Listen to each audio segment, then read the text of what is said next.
Hello and welcome to Pest Perspectives episode 7. I'm back again. Last week was quite a long episode at 2 hours long with Vicky Hall. It was quite an interesting one. I hope you all learned a lot. This week I've got on the co-host of Tales of the Crawlspace. These guys were the people that let me on my first podcast back last year on the European edition, where I think it was Jack that first seen me posting stuff on TikTok, and he was like, "Do you want to come on the podcast?" And then I've spoke to them ever since and listened to the podcast that they do, and that's kind of how I got to know them. So how are you both doing? Doing good, doing quite well. Glad to be here. Been excited about getting on your show, man. We've been following your progress and success closely. Absolutely, and once we got wind that you wanted us on your show, we were both like, "Yeah, we have arrived." I bet you're getting a lot of British downloads now, aren't you, from the UK? We are. We actually we are. I mean, between what with your podcast and has really it's really boomed things for us. Our downloads have increased. We've gotten a lot more traffic on Pest Control Humour Depot, our Facebook group that started this all, which is, of course, my favorite group. And it's just been a really good. It's been a good thing, to be able to reach across the ocean and in fact, you were one of our guests on one of our international episodes. When I had no camera, I was nervous as hell. You were. All I could hear. I made mistakes and everything. We were like, okay, this is fine. It's like the cunt doesn't have a camera, so it's like, okay, well, there it is. Yeah. I didn't have one. I didn't have the confidence either to go on camera then, but now I'm that's not right. really. But then you saw me and Jack, and it's like, well, fuck, I could do this. Yeah, I think that episode we had you in the UK. We had Dave Line from Australia. We had Mario Filippi from Brazil. We were all over the world. So we had Rodney from Canada. Rodney from Canada. We don't count that as international. That's not anymore. Diet, we don't. It's Diet America, but Diet America. It's American Light. It's America's hat. We wear that as a hat. Rodney's going to kick the shit out of us when he sees this. But it's all a good community since I've started. We also got Jenny with the Pestrogen podcast. Oh yeah, Jenny and Candace, man, what a team! Jenny and Candace. What a shout team. Outs to them, because she always messaging me. She is about podcast related things, and she says that I'm her podcast brother because we all started at the same time. The podcasts. Oh, he's got to get ready. He's got to get his bourbon. No, I'm good. Keep talking amongst yourselves. So I support her, and she's always shouting me out. But thanks, Jenny, for shouting me out. I'll tell you one thing. Recently, I don't know if you guys have noticed, her confidence is peaking. It is. In asking questions, and you can tell she's not so nervous anymore. You're doing a good job. You are. She has really come out of her shell, Shaun. And Candace and Jenny together, they're like a power duo. I mean, they got to meet each other in person at my house. That's cool. Cheese Stock 2024, and they really hit it off, and they fell in love with each other, which not only being absolutely hot, but they also forged a friendship that was just great. Oh, that's really good. That is. It's a little community we've got here. It is. And she's getting her chops. She's getting her chops too. With recording, her confidence and starting off the show now. And she's doing great. She really is. I've been trying to coach her from the beginning. That's good. About having show notes and everything, and kind of something to help her along until it just comes naturally. Because me and Brad fly by the seat of our pants. Very rarely do we don't have notes really. We just get on there. I normally have show notes, but I haven't tonight because I know what I'm going to say. What are show notes? And in all seriousness, I started with show notes when I first joined Tales from the Crawlspace. on the second machination of the podcast. And but after that, I was like, yeah, piss on it, man. Let's just do this. I used to do gaming podcasts and like Stubbscast and Midweek Gaming and all sorts of different names. I never had show notes really. Yeah, because when you get used to it. Exactly. Yes. And a show like a podcast like ours, Tales from the Crawlspace, it is not, we make absolutely no claims to be educational or inspirational or anything like that. Jack and I are here to have fun with whoever wants to listen. It's very different for Pest Control podcast because it's normally very serious. It is all the time. It is. So it's something different. And, I mean, those are a dime a dozen. And we fancy ourselves like shop talk, like when the technicians get in the tech room before and after the day's work, talking about, oh my God, did you have that customer this week? That house was so nasty, or this naked chick answered the door, and all the stuff that that you BS about with all your coworkers. Yeah. That's what this show is. That's what Tales from the Crawlspace. That's what Brad and I are trying to do is, because there's a lot of people, we get emails and messages saying, I'm a one-man show. I've been doing this on my own. Yeah. And now I don't feel like I'm alone. I feel like I can sit and talk shit and talk shop with people because I get to listen to your show and I get to send you in stories and everything. That's right. And that's actually how Pest Control Humor Depot came about. I mean, I basically did it out of complete and total butthurt. So there was this one guy that had a pest control meme page on Facebook, and he had some rather some mildly amusing memes. They were great. He made them himself and everything. So I was like, I want to put some, because I had memes too, and I wanted to put them somewhere. And then so I was like, I kept sending them to him. He just kept rejecting them, never posted them, anything like that. I said, all right, this is getting slightly annoying here. And then, I was at work one day and I was bitching to one of the technicians there, Josh, and he's like, and we talked about it. And, I had thought about maybe starting my own group. He goes, man, just start your own group. So, I started it as Pest Control Meme Depot, and it's like where anybody can put anything on there, pest control related and everything. But after that, Shaun, it grew into so much more. People were networking, and they were getting, they were coming venting their spleens, and you had those, look what I did moments, and stuff, and it just snowballed. And in 5 years, we were up over 10,000 members, which affectionately we call cheese bags. Yes, so, cheese bags. Yes, my cheese bags are my life. In England, it doesn't go down very well. Some people heard the term cheese bags, and on one of my posts or the podcast that Jenny was on for the Beauties and Beasties, and the Brits didn't really like it. The cheese bags. I'm used to the term cheese bags.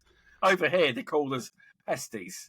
I don't like being called pesties. I don't like pesties. That just sounds so flowery and cute. I don't like the term. Yeah, because Jennifer likes to call, or Jenny likes to call everybody pesty besties. Pesty besties. Pesty besties. Yeah.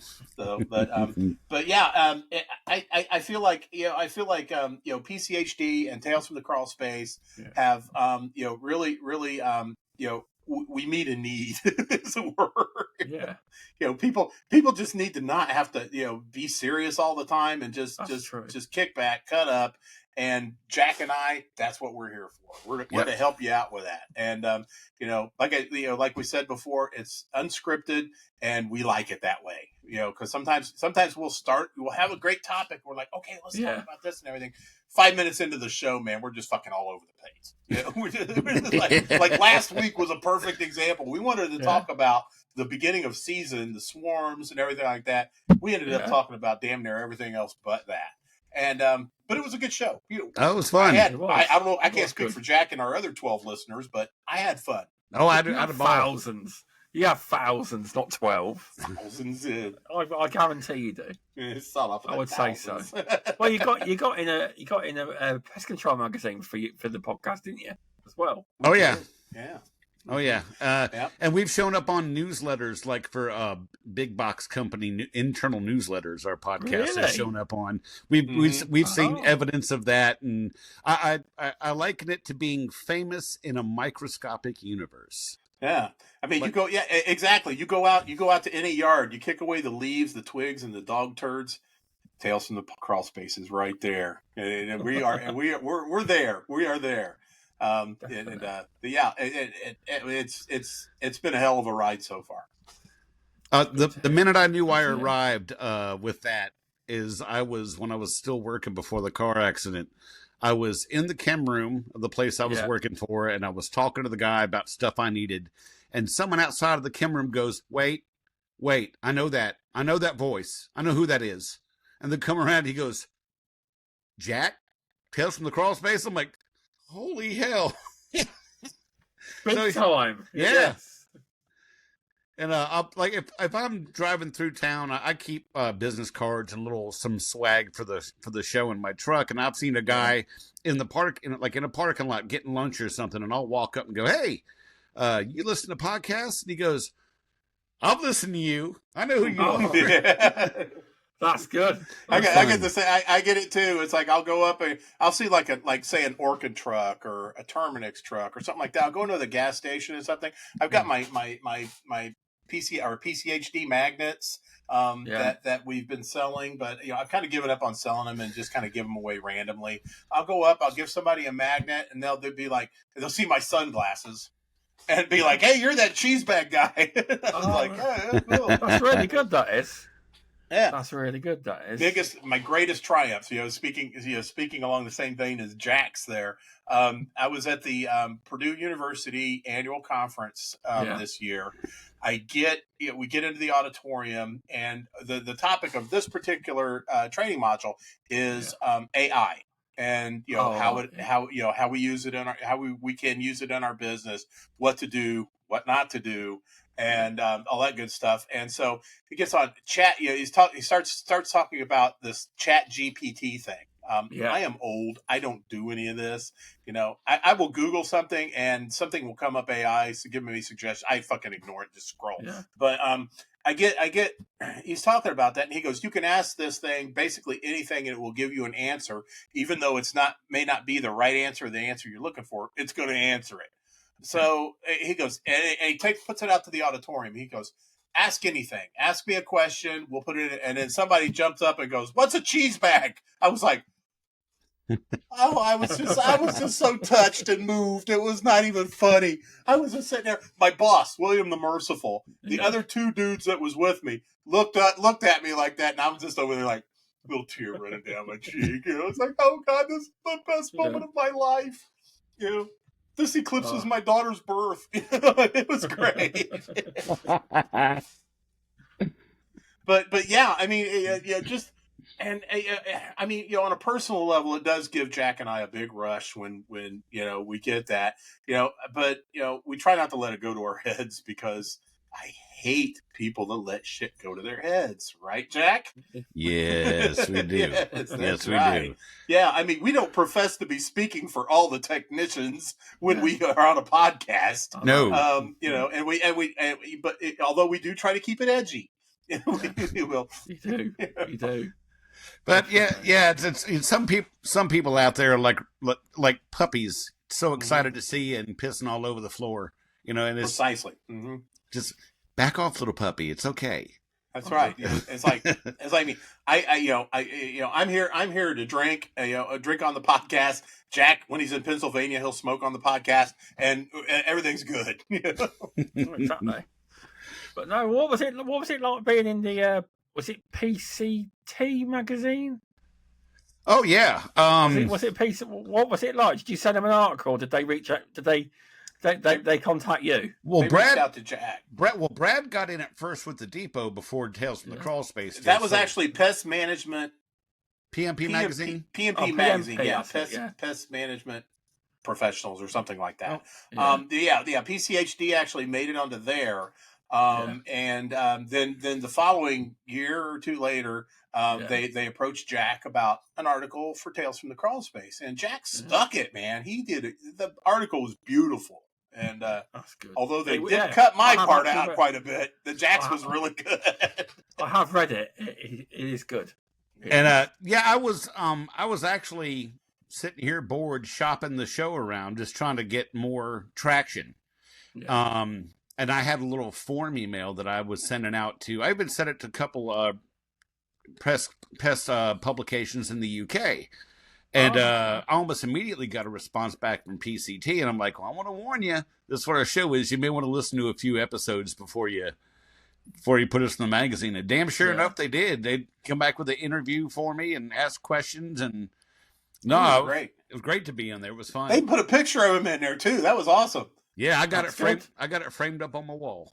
But I'm sorry, but Shaun, I'll tell you the biggest thing that really hit me when we were able to get in a magazine was when PMP hit me for PCHD. When I first started in this industry back in 19, I was picking up these fish wrappers, the trade. That's why I call the trade magazines, the fish wrappers, and I was looking at these, and I was looking at the articles and stuff like that and everything. Granted, I was a total greenhorn, maybe less than a month into the business, and I said, one of these days I'm going to be on the in one of these magazines. And who would have thought it was for a fucking Facebook group, that basically just jerks around, and it has absolutely nothing to do with the technical nuts and bolts of the stuff. I didn't come up with a new pesticide or a new rodenticide or anything like that. I'm in there. I'm in there because I post pictures of people's dildos in their dressers and everything. And then calling every insect a brown recluse. That's what every insect is a brown recluse. Yes, welcome to America, where every insect is a fucking brown recluse. Yes, it's a good achievement getting in there. It is. And you know what? I can die a happy guy now. So yeah. But it's something I think the industry needed between the depot and the podcast. And like we were saying, there's so many podcasts and so many publications out there that take themselves so seriously. And I mean, and Shaun, to be a pest control operator, you got to be a special kind of person. You have. It takes a certain mindset and a certain attitude, and we're unique individuals, and our sense of humor is also unique. I mean, the things that some people find absolutely disgusting, we're rolling on the floor about. Like, oh my God, you had rat soup in that Bader box, There, got your tin cat meatloaf going there. Right. And we can joke about that, and we get it. Yeah. And I'm proud of the fact that Tales from Crawlspace is the only podcast of its kind. We are the only show of its kind, and I'm so very proud of that because. Anybody that's going to come after us, where they got it from. Yeah, right. Exactly. So, imitation is the sincerest form of flattery. Yes, it is. And I haven't tried it yet, have they? And that'll be great. And I'll be happy to,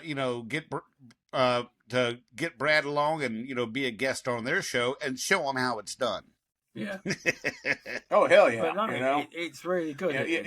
Jack and I have already decided that it's it's good to be if we become stars, that's great.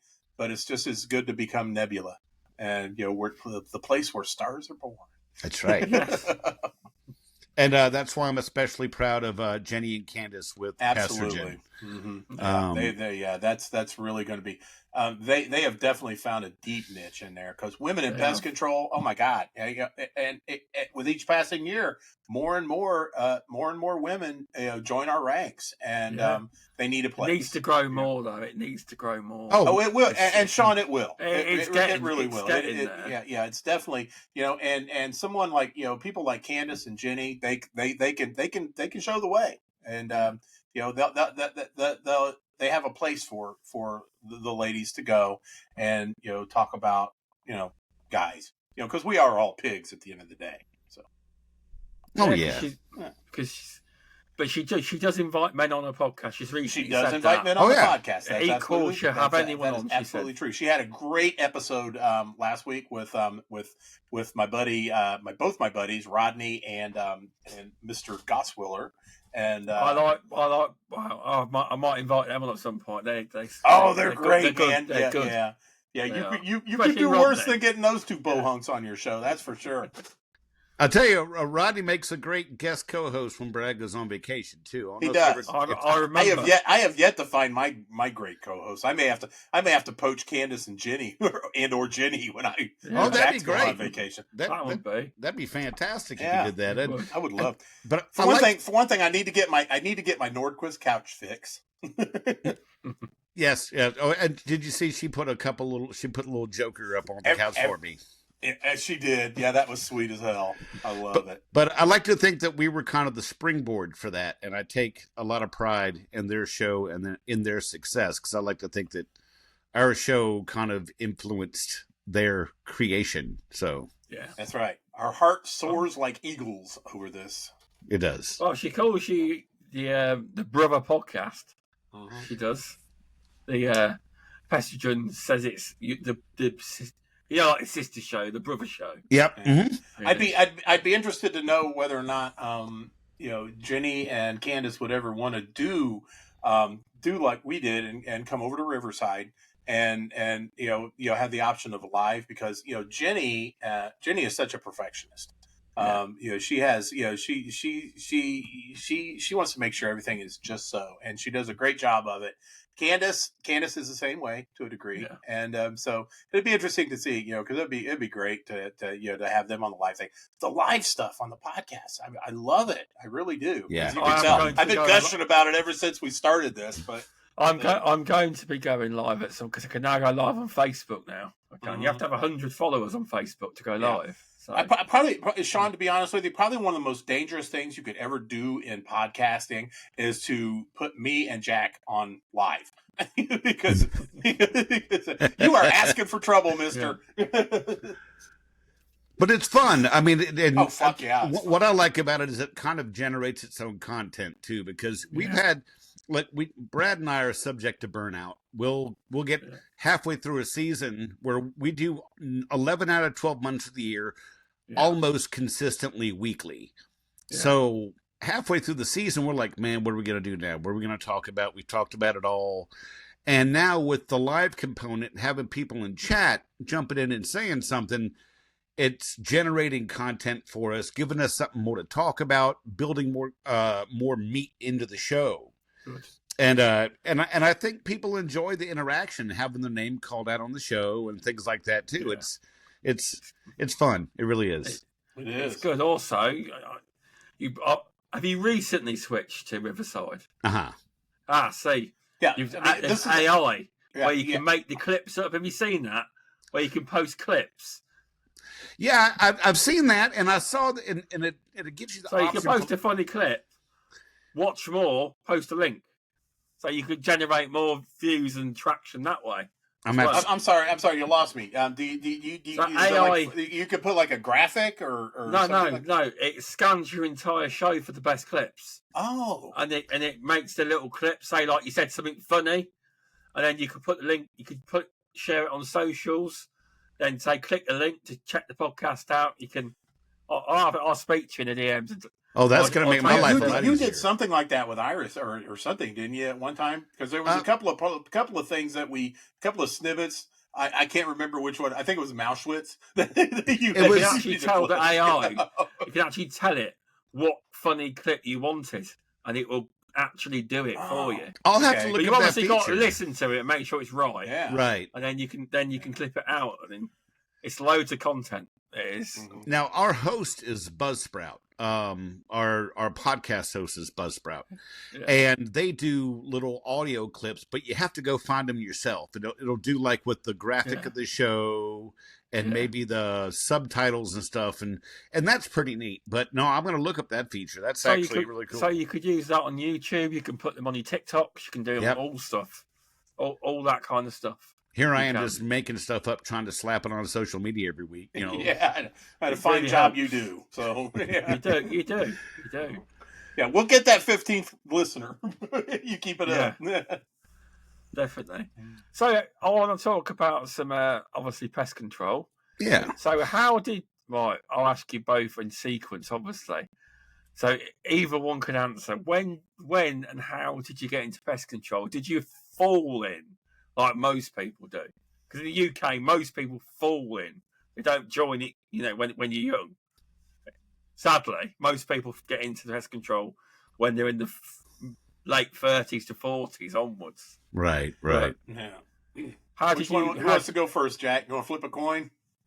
No, you can go ahead, man. I love your story about it. I do. Oh, yeah. My story starts in 1992. What a year! I was making next to nothing at a dental laboratory, polishing, crowns, making damn near minimum wage. I had a small child. I had a bride who was working her ass off too, and looking around through sofas for loose change and stuff like that, so we could buy the kid formula and diapers, was getting really old. And I couldn't figure out what I wanted to do. I mean, I worked in restaurants. One of the stipulations that for us to start a family is, Brad, you need to get out of the restaurant business. It's too unreliable. Your hours suck. The pay's mediocre at best.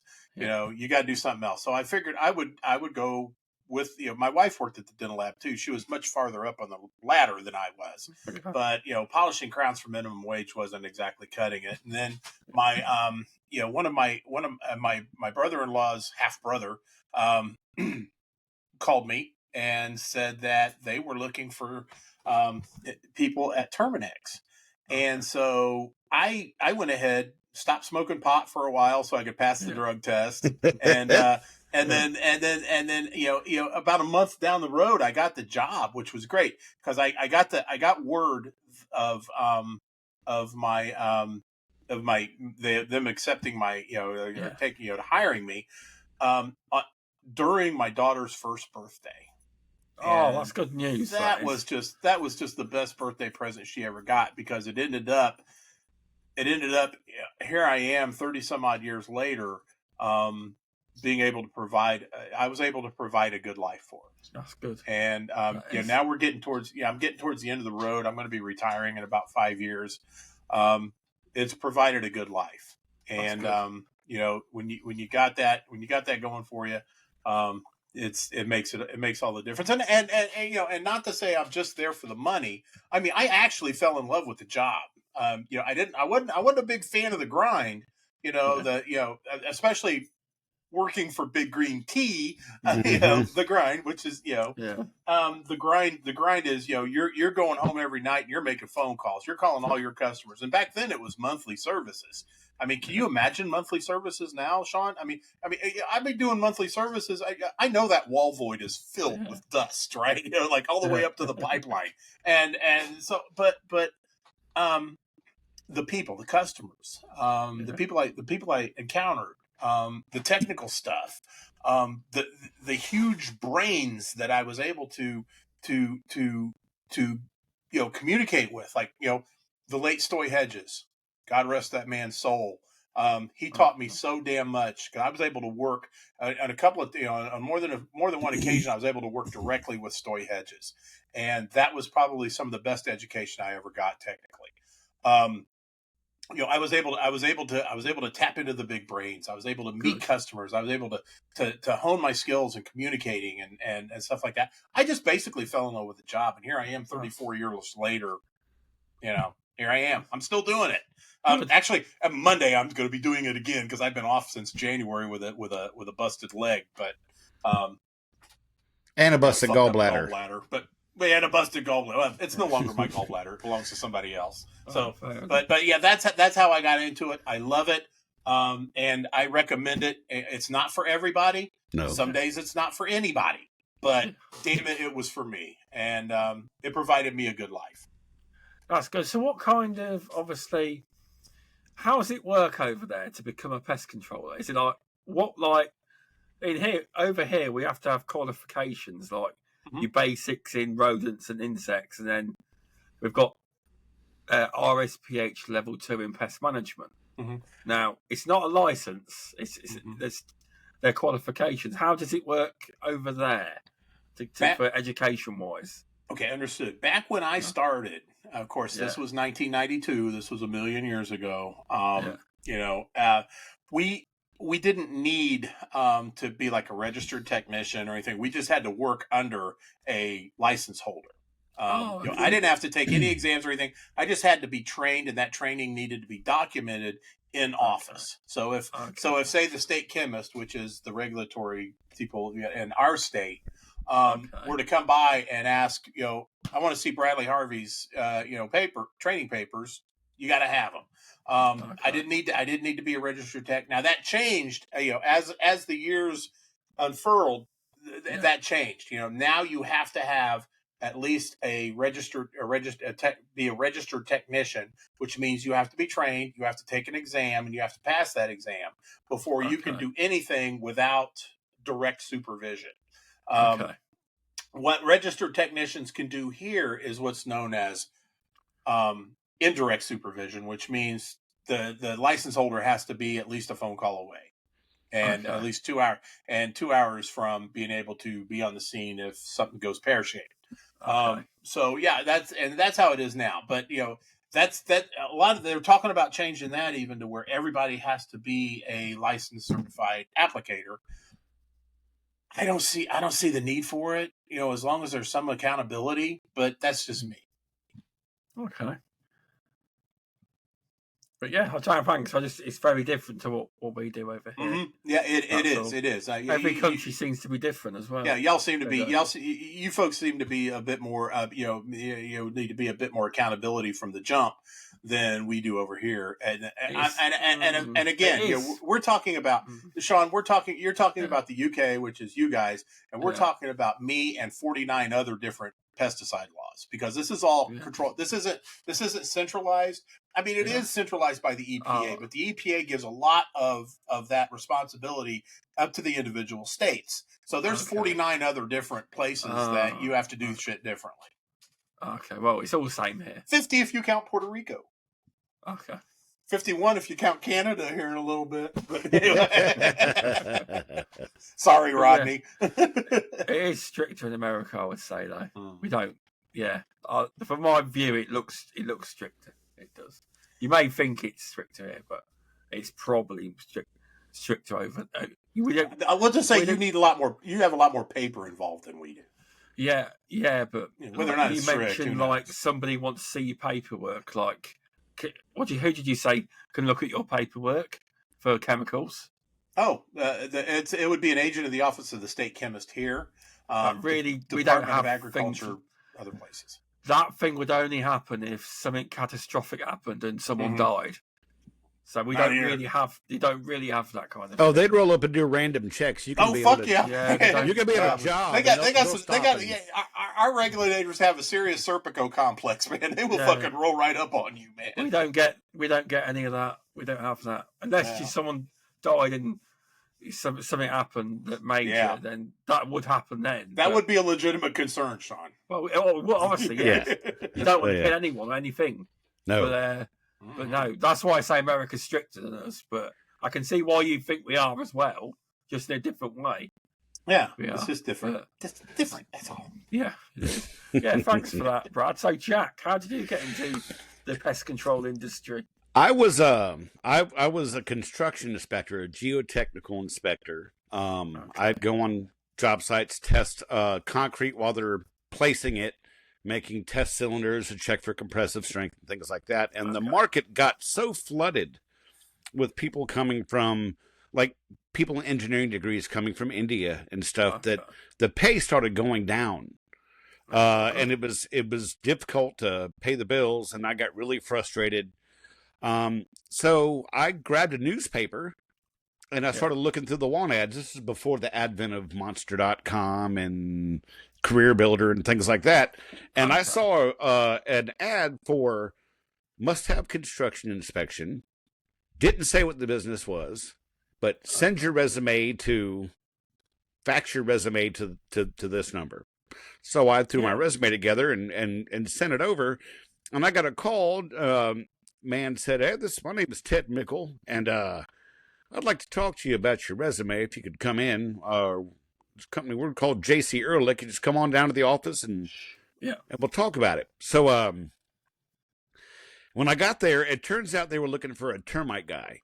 And when you do termite work, you need to understand how a home is built, especially the foundation, the different types of foundations there are. And I had an intimate knowledge of how buildings are put together, how the different types of foundations and stuff. And it kind of gave me a bit of a improved learning curve for doing termite work. And so for the first 3 years, that's all I did was termite, and I loved it. Absolutely love it. And I've always said you can walk into a room full of pest control operators and termite guys, and you can pick the termite guys out without anybody saying anything. Yeah. Okay. You can be like, I know, that's them over there. I know, because they'll all kind of congregate. They got to gravitate towards each other. Okay. And I went on from there to being what was called a universal tech for another company where I did termite and pest and everything. Okay. I ran a pesticide distribution warehouse, and I did that until I got robbed. That sucked. So is that your business? No. It's a nationwide Target specialty. Brad, they're nationwide, aren't they? Mm-hmm. There was a regional company that was swallowed up by Target specialty called Residex, and I ran the Baltimore office of Residex, and I'd know when the season was starting because I'd have guys waiting outside the door when I got there at 6 o'clock in the morning to open up. Everybody's trying to get ready. So I think I've done about every possible position in the business. I've run a couple Donnie and Marie offices. You're familiar when you've heard our show enough to know what we're talking about. We say Donnie and Marie, right? Yeah, yeah. Okay. I hear that name more than anything, Donnie and Marie. Yeah, Donnie and Marie, that's right. And you hear it on the Pesticide Podcast too, Donnie and Marie. Hear it on there too. There's a lot of companies in the United States that people from Utah, Brigham Young University, of the Mormon religion persuasion, they build these companies to sell them. And they build them quickly. And they have kids that just get back from doing their religious missions and have them go out and knock on doors because they're accustomed to going door to door and being turned away at the door. They're okay. They deal well with rejection. Oh, and they would literally soak neighborhoods with their presence. Oh, right. Oh, they'd send like 30 of them in a brand new neighborhood, and they'll drop them off at like 3:30 in the afternoon to start catching people when they're home, and they'd take chalk, and as they do a house, if they talk to somebody, they put a check mark on the curb right on the road to know that a house was done, or they put an X or an O. X is they don't want it. O is nobody was home.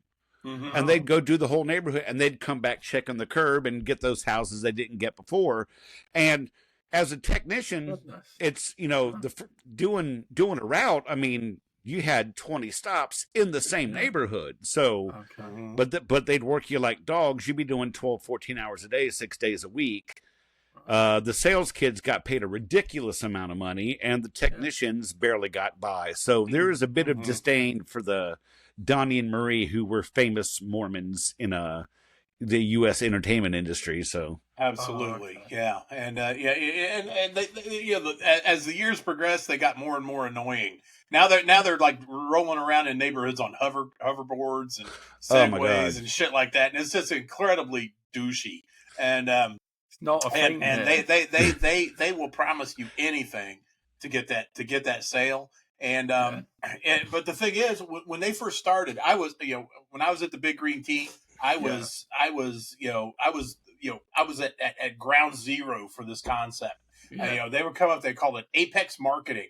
And I remember that first year, they brought all these fucking college kids in from BYU and everything, and just swarmed us. And they could do no wrong. It's like every time somebody would bitch about something, we get our asses handed to us by management. And that's because if they did that, my management didn't do it, their bosses would do, and so on down the road. It's like, you're making this work, and fuck you if you don't like it. Yeah.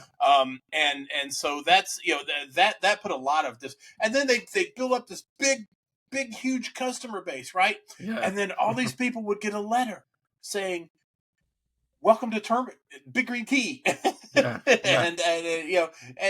so everybody be like, "I canceled at the Big Green Tea so I could go with these people because I didn't want to deal with Big Green Tea anymore. Screw you and cancel." Who took the hit? The technicians, because all of our our salary, our commissions, and stuff like that were based on our customer retention. And then when September, October rolled around, and our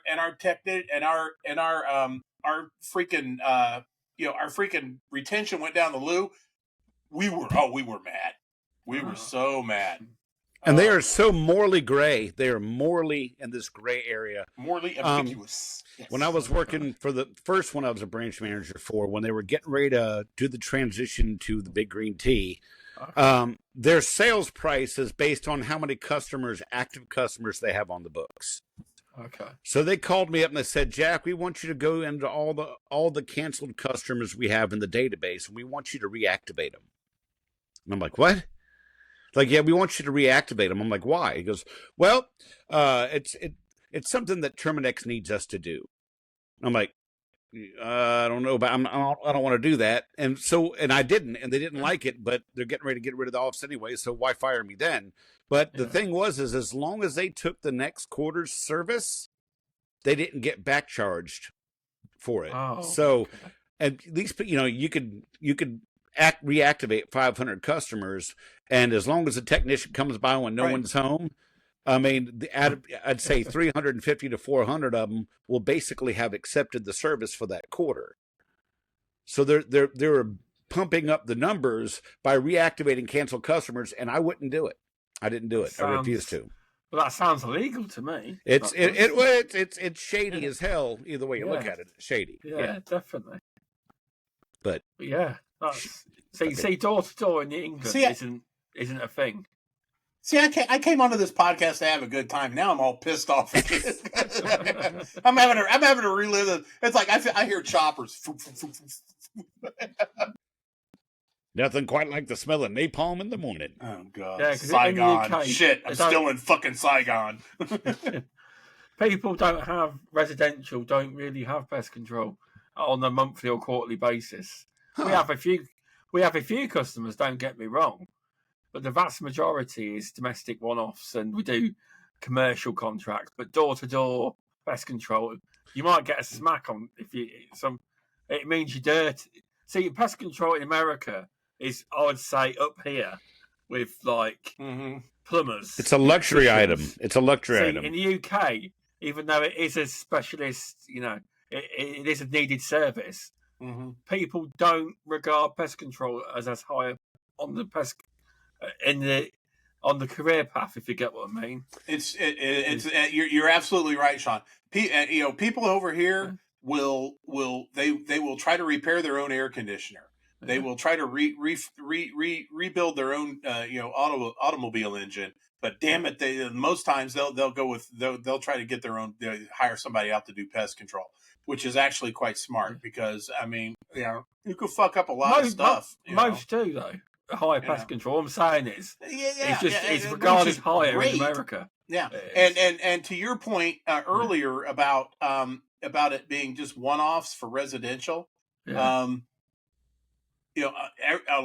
Every company is recurrent, oriented. They want that recurrent business because that money's there when you unlock the door every morning. Exactly. But man, never, ever count out the one-offs because the one-offs will keep you going. Exactly. The one-offs are what gets you all the good toys and stuff in the season. Yeah. But the recurrent stuff is what keeps the lights on in the wintertime. Sure, well, we've got plenty of recurring monthlies and quarterlies for businesses. So I get the biggest biggest thrill out of doing these one-offs. And reason being is because they're always something that can be solved in one trip if you're doing it right. Say like a hornet nest or bed bugs or termites or things like that. These are the things that when you become... I say one-offs, but sometimes they're like rat treatment, so you got to come at least right. Don't get me wrong. That's definitely cool as hell. You get that rat treat, you get the follow-ups and everything. But on those one-time services, you are such a hero. After you've gotten rid of the problem on a recurrent service, you're more of a utility, more of maybe even an inconvenience. But those one-offs, buddy, you got a cape, you got the blue cape and the red tights on, and you got the big S on your fucking chest, and you're in there and you're saving the day. Oh yeah. You get a big old bald face, a big beach ball sized bald face hornet's nest on the side of the house, and you walk up and you take care of that thing. Man, you could walk on water as far as they're concerned, because for them, they step outside and they see that thing, and that's the end of the world for them. Nothing gets my Hampton attention than a big old fucking hornet nest, man. Oh yeah, I definitely get shoved up for something like that. Or a wasp nest. Yeah. Oh yeah. Oh yeah. Oh, absolutely. Yeah.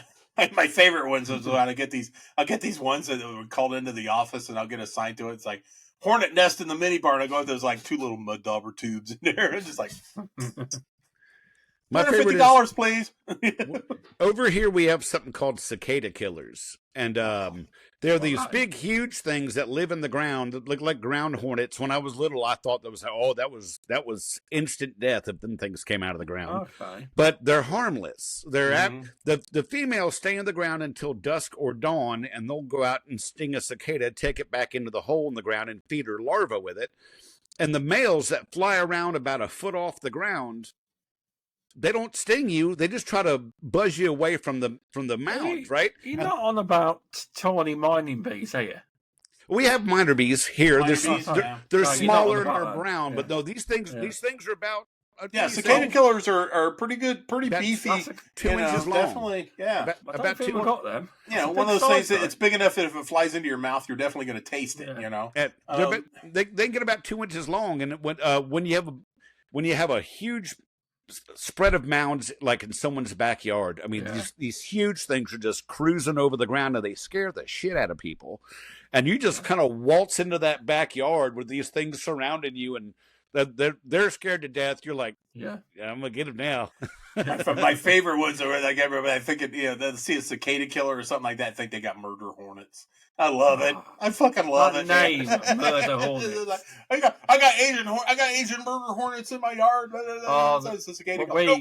And then they want to argue with you because you're not the expert. I mean, you're only a state certified technician with 30 years experience. But they have Google. They have Google. They have Google. They totally have. They are here. The Asian hornets are here.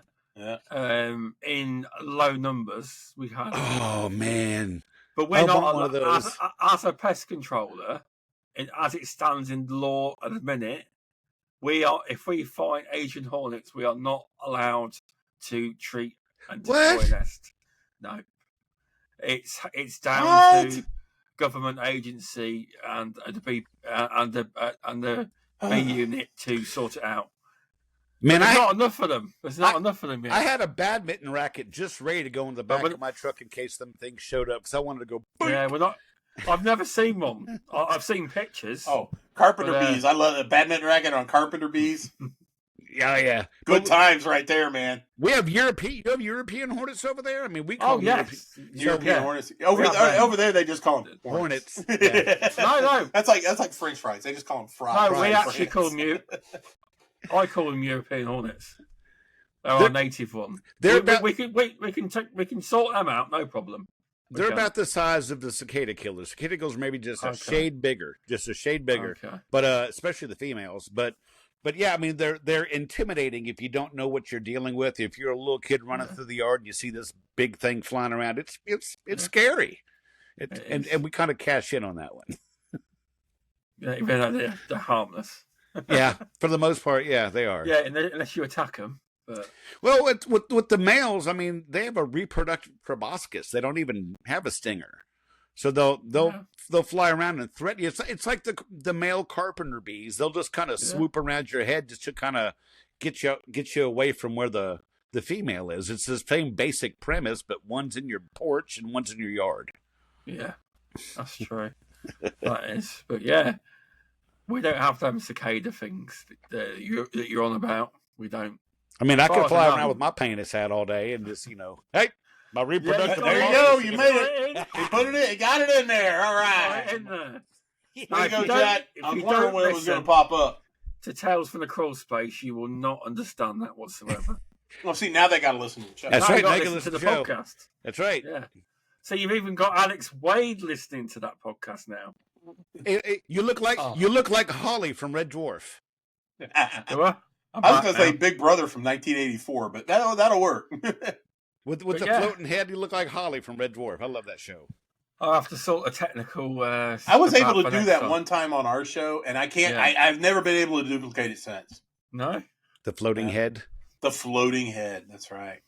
I can't remember which show that was. But anyway, oh God, I'll keep it on because I've turned the lights out now. You can't see the background. I don't care about your background. All we want to see is your smiling face, my man, and the bald head. And your bald head. Stop it! You're blinding me. Okay. But yeah, so obviously you spoke about how you got into the industry. Mm-hmm. What's your favorite? What's your favorite pest to deal with for both of you?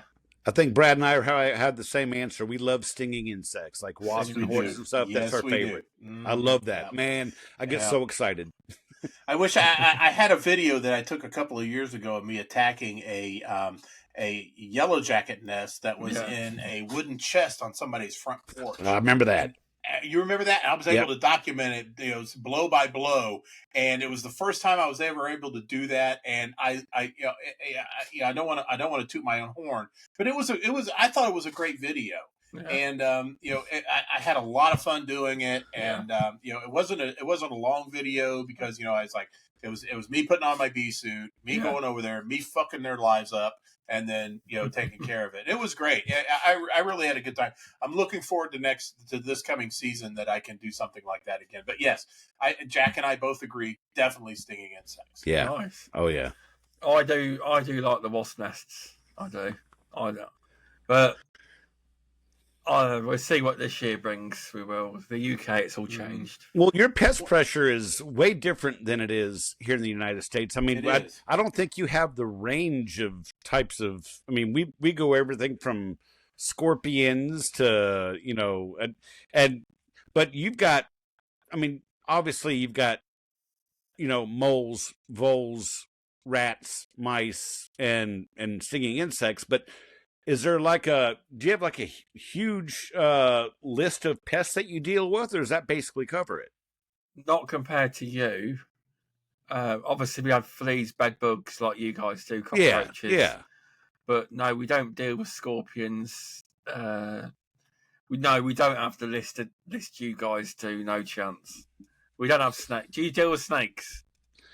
I have snakes. Only by accident. Okay. When they get stuck in a glue board. Yeah. You get like a garter snake comes in. If they're dead, I can't do anything about it. But if they're still alive, I will do whatever I can to get them off of there. Okay. We can't use them. Yeah. Or I know. You can't use glue boards. You get a big black snake in a baiter and you open it up and he's sitting there curled up. You're like, that one's not getting baited today. Yeah, that's right. But that's when you learn to kick. You open it up, you shut it real the fuck quick, and you move on to the next station. Yep. If you're lucky and you're barcoded, you can snap that barcode real quick and slap it down. No evidence. Yeah. No activity. But that's why you kick the stations before you open them. Yeah. Yeah. Yeah. You are supposed to do that because obviously there could be a rat in there still.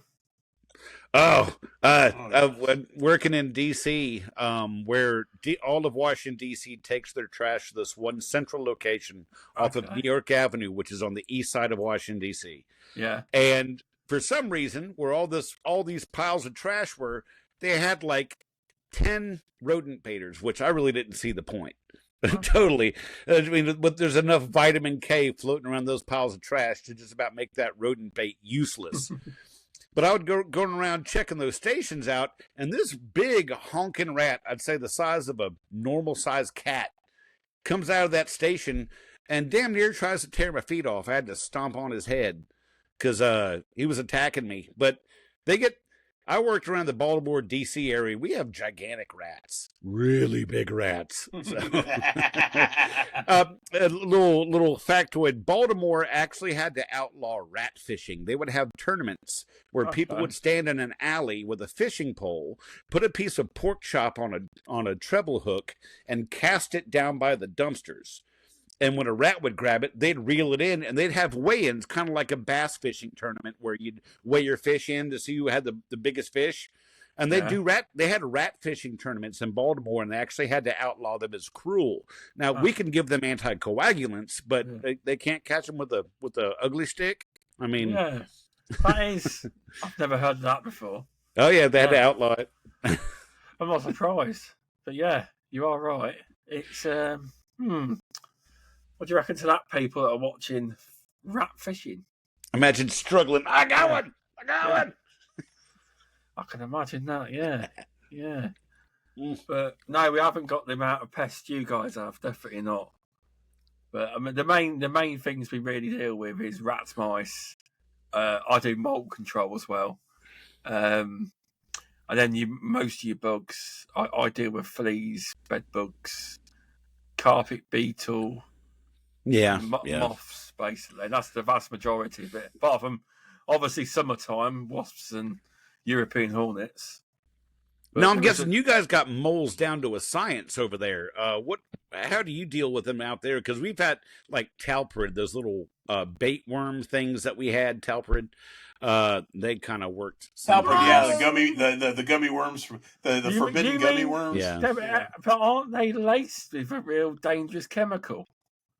Well, that's what we do. We just throw a bunch of noxious shit at it and see what happens. Fair enough. No, I do mold trapping. Spike traps. I use barrel. I personally use bottom barrel traps. I do. Okay.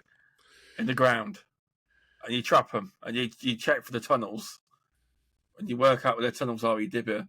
You cut a slice in the ground, put the mold trap in, and you put the grass bit back over and put a stick in. Oh, okay. I guess you probably have a much better success rate than the bait stuff that we use. I mean, I had ZP granules, not the powder, but like the little bait granules. Are you on about aluminium phosphate? No, zinc phosphide. Yeah. And when they eat that stuff, it turns the oxygen in their blood into phosphine gas and kills them. It kills them. It fucks their day up bad. There's a lot of rules in England. See, if you were going to do that, you'd have to be at least 100 metres away from a home. And there's loads of rules on regulations. That's logical, actually, to be honest with you. Because I don't know the full ZP facts. and phosphine gas are not a good thing. I don't deal with them, but I do know the rules are quite strict on it. And you have to be so far from a house and animals, etc. Right. So most people trap with traps. That makes sense. There's loads of varieties of traps. I only use the barrel traps, but there's loads of varieties of them. Well, I would guess it's success rate. I would say probably a better success rate and a lot less in your initial investment for traps. But other than that, you don't have a recurring. Well, you just return your traps. You say you can get your traps back. Yeah. So it's good. You're not allowed. You're obviously not allowed to bait moles here. Oh, okay. Like with poison, you just got to trap. Now, mold traps are great. No, I love mold traps. But you can use the aluminium but you've obviously. I'm not for it, but if someone's got to use it and they have charged a trap, get a better trapper. Call Shaun. Call Shaun. Have him do it. I mean, you want it done right, call Shaun to do it. That's what you do. There's loads of trappers I know that are good, but different areas, etc. But there is that choice. It's a tool if someone wants to use it, but you've got to have the qualifications to do it. It's not. It's a specific course that is. If you specifically do it to get your ticket to do that, you do. But moles is good. But do you do moles? Do you use the worms? Then that's an option. That is an option. Yeah, we definitely have some really good mole traps out there. Yeah. There is a, and to get off, get off track off of moles. It's fine. Let's talk about pocket gophers. I don't know if you have gophers out there. But No, we have something here no. in America called pocket gophers. There is a lady out here in the States that works around the southern, central United States. She calls herself Gopher Girl, and that woman there is the bomb. That woman is deadly to gophers. Okay. and I follow her on Facebook, and she's does an incredible job, and she is strictly trapping. I need to look her up because that sounds interesting. Gopher Girl. Just Gopher Girl. Okay. Just look her up on Facebook, and she's got a lot of really good, really good pictures and stuff like that. Of death and destruction, which we all love. Let's face it. Yeah, we're here to protect the health of our prospective customers, but at the end of the day, we like to see stuff die. Well, yeah, I don't. Don't act like you don't. You gotta admit it. Well, in the interest of public health, then yeah, that's fair. That's fair. Yes, party line. I don't post stuff like that though on any social, so I don't. But if people want to, they can. I get it. Nothing gets my juices flowing like seeing a dead bed bug or a roach on its back doing this stuff. I've never done roach. After I have dinotefuron the shit out of the guy. So you've never done roaches at all? Never. Oh wow! No, don't get me wrong. Our country has roaches. Our country has roaches, but the Pacific area I live in, we've never, in all the years, even when my dad was just doing the pest control, he's never had a call for them ever. He hasn't. You're in the cities. Don't get me wrong, but we don't operate deep into the city. You see, so I've never done them. It would be a learning experience if I did. I know what to do. And we got to get you over to the States and take you to the projects is what we got to do. Oh, hell yeah, we do. Yeah, update your passport, buddy. This is going to happen. We're going to get you in like a rent control building where they'll actually Section 8, baby. They'll cloud over top of you on the ceiling to drop off onto you to try to get to a better food source. They'll actually follow you on the ceiling. So yeah. Wow. I don't know. That is. Alexa apparently the Amazon device thought I was talking to it. So. Oh, okay. Yeah, I've never done roaches, but I was going to say if you were on speaker, I'd say Alexa, play porn music. Oh shit, Mike! Hang on. Alexa, stop. Fuck. Kind of forgot I had one there. Yeah. Oops. Now my bride is going to come home and look at the Alexa and say, "Brad, were you playing porn music?" It's like, yeah, baby.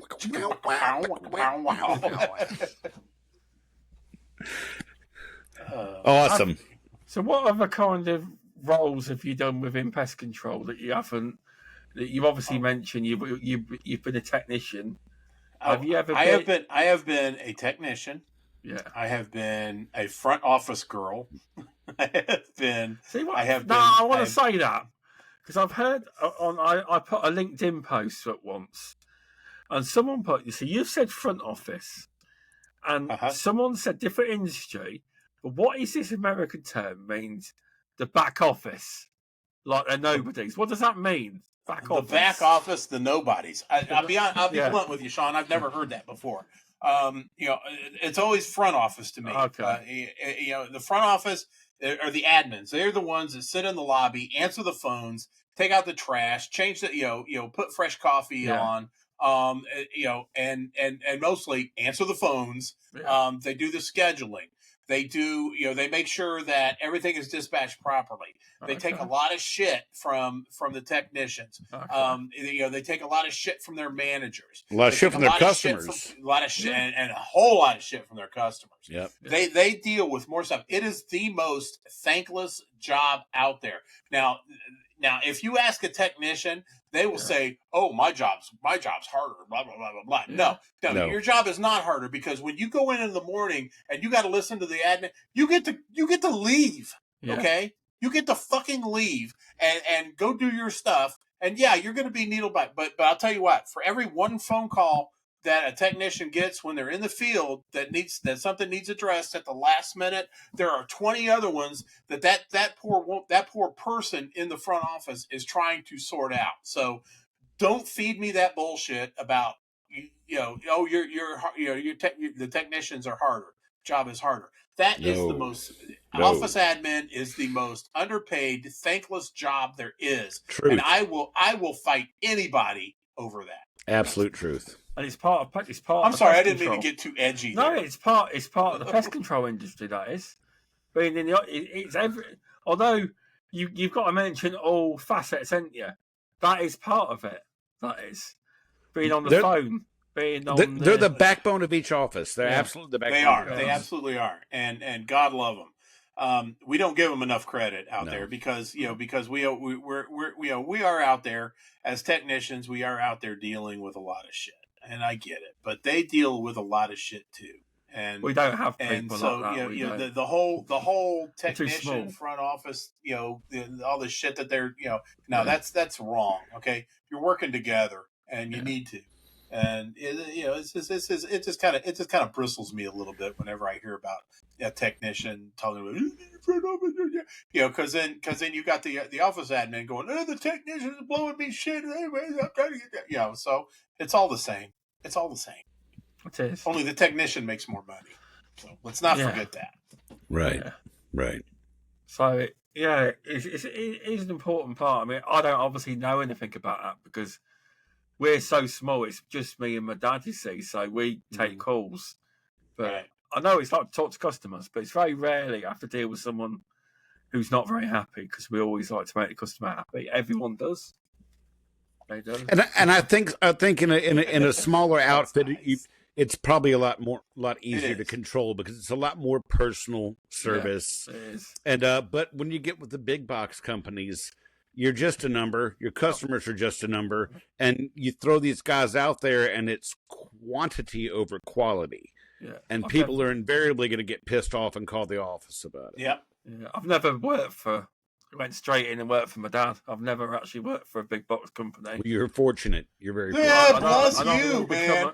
I know when my dad retires, I'll be taking over the firm, and the idea is that hopefully I can keep the company going and grow it. Then one day, my son, who's 10 now, will take over the business, like family business. Well, you're bringing them into the future with all the social media and stuff you do, and all the posts you've been doing. You're definitely headed in the right direction. That's for sure. Yeah, make sure that little shaver's a cheese bag now. Well, he wants to be one. He dressed up as me on a cheese bag in waiting. I love it. On Hero Day at school, he dressed up as me. Thought it was amazing.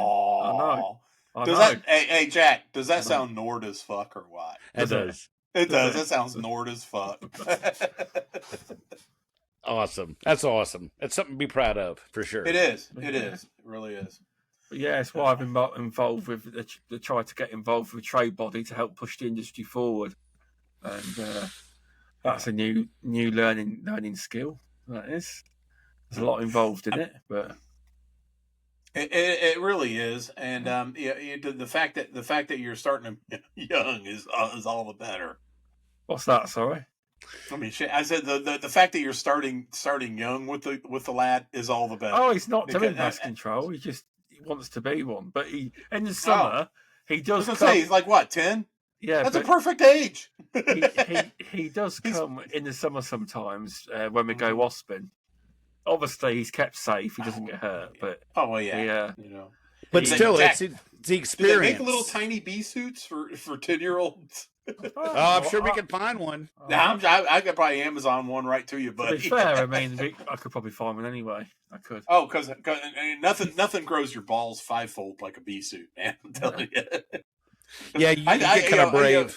Oh God, big hornet nests and stuff. If they're like low on the tree, where I could actually reach them without a ladder or a pole or something, I was like, I just put that fucker in a headlock and just, it's great.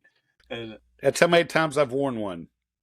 Twice. Yeah, see, Jack is not a big bee suit guy. Me, I was not a big bee suit guy until I started working with William the Merciful, and now I'm all about the bee suit, man. Because I can freaking knock something out so quick, and I mean total annihilation and resolution.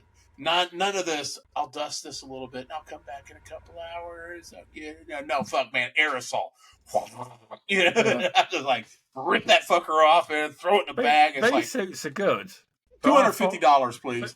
But I find that when you're sweating and it's real hot day, that the fibres or whatever the bee suit's made out of, the hole that you need to see to get into the nest, it kind of blurs your vision. Yeah. You know the material in front of your eyes. It does on a real hot day. Do you not get that then? Okay. No, I must be blind. No, I think you need to see a doctor. But no, I was just kidding. No. I get it. I learned a while ago when I first started wearing a bee suit that you've got the black mesh here around the neck. Or you got the white mesh here around the neck and the black mesh up here. Yeah. You can see better out of the black mesh. And sometimes I'll put that bee suit on, my bonnet's like up here, and it's like, oh fuck, where's the hole? And it's just like pull it down. There it is. Yeah, you're right. Well, and my problem for only wearing it twice is that most companies buy them for people who are way smaller than me because I'm Sasquatch, Bigfoot. I'm really pretty big. I'm not small either. I lost a lot of weight, but I'm tall, broad shoulders, and most of them don't fit me. Yeah. So if I put it on, I'd have exposed skin anyways. So what's the point? Nah, that's what I like. I am using William the Merciful's old bee suit, and he is like 6'3". His name? Is it actually? No, it's Bill. His name is Bill Huth. William Huth. His name is so cool. I call him William the Merciful. It's so cool. And because he's a hell of a guy, dude. He is. Shaun, I came from I came from three of the worst situations that I had ever been in. And again, I took so much shit with my other companies that I worked for, yet I still loved the job. Yeah. I was able to get with him, he used to work for me at the Big Green Tea. Yeah. I was a service manager. He was one of my technicians. He went out and started his own business. And, fast forward years later, he's running a decent business. I need a change. I need to get out of management. I need to get back out in the field and find my roots again. Mm-hmm. And he gave me that opportunity. And I actually get to be what I fell in love with in the job. And that's why I call him William the Merciful. Oh. I like the name. It's so cool. He showed me so much mercy by taking me on, I will forever be in this guy's debt. Even now, when I had my busted knee and everything, he has been really cool with me the whole thing. That really is. He's a great guy. A lot of that is because this happened out of season. But to be honest with you, he's been a great guy. I know. I love the guy to death. I would he's one of those people. He's one of those bosses leaders that you would walk through fire for. Yep. Has he ever been on the podcast? What's that? Has he ever been on the podcast? He was supposed. He was on. No, he was on one before. I can't remember what, but when we had Russell on to ask the experts, he was going to, but he had a death in the family. Right. Yeah. So that's what that was about. Oh, okay. But we will definitely have William the Merciful on again, Shaun, and we'll let you know when it is, so you can watch it. Definitely. And he's a fantastic guy. And bask in the mercy that is William the Merciful. Yeah, definitely. So, what was about to say? What's my next question? My next question is: have any of you been a field biologist? Where you go and no. So I can explain it. It's like okay. I'm sorry. Go ahead. I'm sorry, Shaun. I'm laughing with a food site that's got to be audited, and you go around and inspect the site and do a full report, but you're not the pest controller. Oh, surveyor. Maybe you call it something different. Yeah, maybe you called it something different. We call them sanitarians. I was the in-house sanitarian for CNS Grocery Warehouse. I was working for a pest control company, and CNS Grocery Warehouse had to fire their sanitarians, so they kind of leased me to them. Okay. For like 6 months. Okay. And that's the only place I went. They had 2 dry storage buildings, a cold storage, and a frozen storage building. Okay. And I'd have to go through, they had barcodes on the walls. I had to check everything out. I walked all those buildings like 4 times a day, had to put together a big report for what I had to do and what I saw and the stuff that came and went. So, yeah, I kind of, in a way, I was the in-house sanitarian for a grocery warehouse for a while. Okay. That's not normally like, well, every day. Yeah, I'd show up there at 7 o'clock in the morning. I'd leave at 5 in the evening, all day long. See, what I mean is someone that goes like every so often and does a check. It's more of a check that the pest control firms doing their job properly, rather than being there every day. That's what they want, but and because some of these sites have real strict. These food companies have real strict guidance, and it's right. Like a so it's not every day. They want all kinds of documentation. Yeah. They want a full report on sanitation and structural issues, which is fine. I mean, we're actually supposed to do that. Yeah. But to expect to have some sort of documentation that's going to pass like an American Institute of Baking report audit or things like that, it's like, I'm sorry, you want that? That's going to cost you some money. Oh yeah, you can't pay more for that. You have. For like doing AIB inspections, that's a whole nother set of standards. Oh, and SQF, oh my God! It's like I had a plant. I had a lunch meat plant out here when I worked at the Scarlet Letter.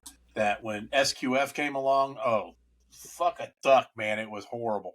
I mean, I was there every goddamn day doing something. And then God forbid you didn't have a period or a comma somewhere on any of the written reports. You had to fix that. Oh, we need you to come in and fix it. It's like, grab a pen for Christ's sake. Exactly.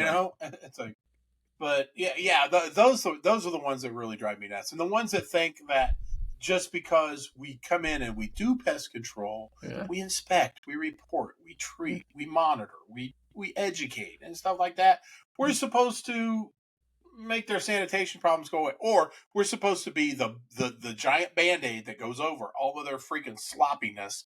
And that killed me. I was doing this one dairy that had like a little luncheonette upstairs, and I was like, I was telling them this, and this, and they're like, oh well, that every restaurant has that. I said, no, every restaurant doesn't. Only the ones with pest problems. And they were like, I don't appreciate your tone. I'm like, it's like a mockingbird. If you weren't so nasty, we wouldn't have that problem. Yeah. Well, it's only advice to help them. It's like, it's pretty bad when you drive by a place where, like milk and cream and stuff like that, all these luscious things are done, and it just smells like egg farts when I walk up. It's disgusting. You should be ashamed of yourselves, people. Yeah, well, you'll be learning. Go ahead, Shaun. I'm sorry. No, go ahead. Sorry, carry on. Sorry, fine. No, fine. You learn quite a bit about places like that. A lot of it's really disconcerting, like having done a chicken processing plant, and some of the stuff you see. No bueno. Oh God! Speaking of food and beverage stuff, I was doing this plant. And this is totally off topic, but off the current subject. But I got it just made me think about that. I was doing this. It's a grain elevator, right?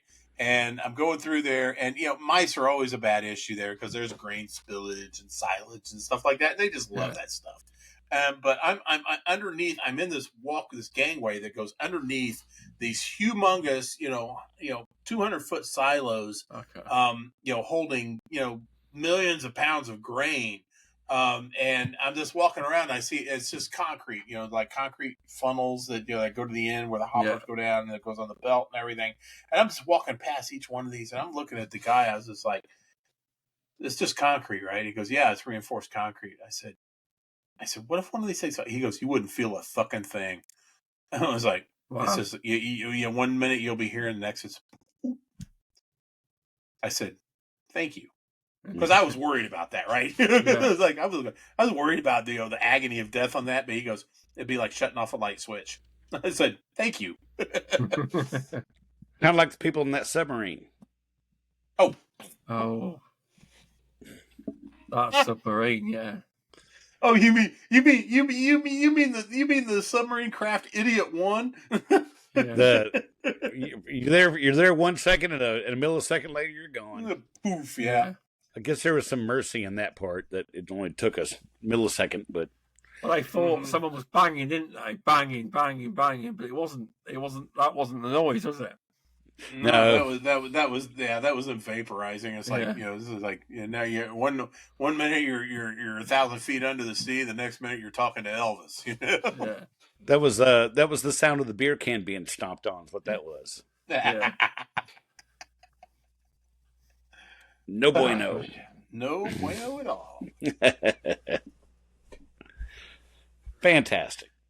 In America, do they have a problem recruit? I don't know if you know this or not. Do they have a problem recruiting new talent to the industry, like people wanting to come in? Do they have a problem with it? They do. Yes. Yeah. Yes, we totally do. We have the same problem. The one reason is because what I said earlier, was this job isn't for everybody, and some days it's not for anybody. Yeah. We can get somebody. We can seduce somebody with the pay, the benefits, etc. But once they get in and realize what they're getting into, as far as getting, going into some of these accounts where, you're going into crack houses, you're going into, horrendously pathetic commercial kitchens. Yeah. You're going into a lot of things that you don't, even so much as you're going into hospitals where they have, like a teaching hospital where they have cadavers and pieces of humans that are dried up and ready to be burned. The first time I ever saw that, I was off of beef jerky for months. Never seen it. Never seen it. Yeah, and I mean, these are the things that in our industry you have to deal with, and it's not for the squeamish. Yeah. So I mean, you're gonna run into some recruiting problems in that aspect. Yeah.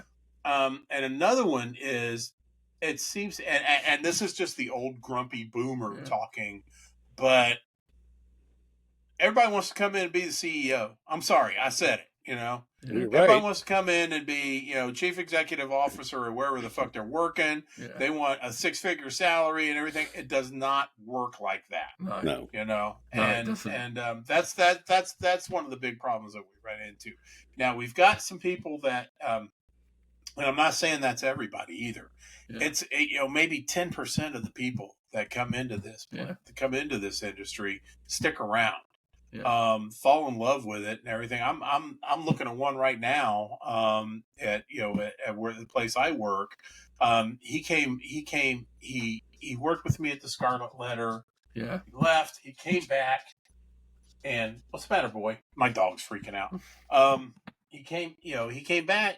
He came to work with us over where I'm working now, and it's been great. He loves the job. He digs it, and he's a rare breed. Be honest with you. Yeah. That's really good. Yeah, Gribble, that's a shout out to you. But like during the busy season, especially if you're a manager with limited resources, you end up getting something called warm body syndrome, where you bring someone in to fill the spot. And the problem is that during the summer, you get a lot of people that get the job just for the paycheck, just for a summer job. Their heart's not in it. The only thing they're in it for is the paycheck. So there's no real want to learn and to advance. Right. They show up, but they end up washing themselves out. So I think from my experience, say if there's 20 people that I've hired over a certain period of time, maybe 5 of them really stick and really get a love for the business. So I'd say it's about a 20% retention rate for someone who actually is in it to win it. That's been my experience. Okay. Because in the UK, like the statistic came out that in the next 5 years, 50% of the pest control industry is due to retire. Oh wow! Yeah, so they're trying to help recruit younger people. I actually to believe fill that. the voids. Yeah. But I can see it. That's quite a statistic. That is, but as far as ask you, what it's like in America. That was all. Let me give you a little snapshot of what it's like in America, at least in some of the small businesses. Okay, William the Merciful is 56. Yeah. I'm 60.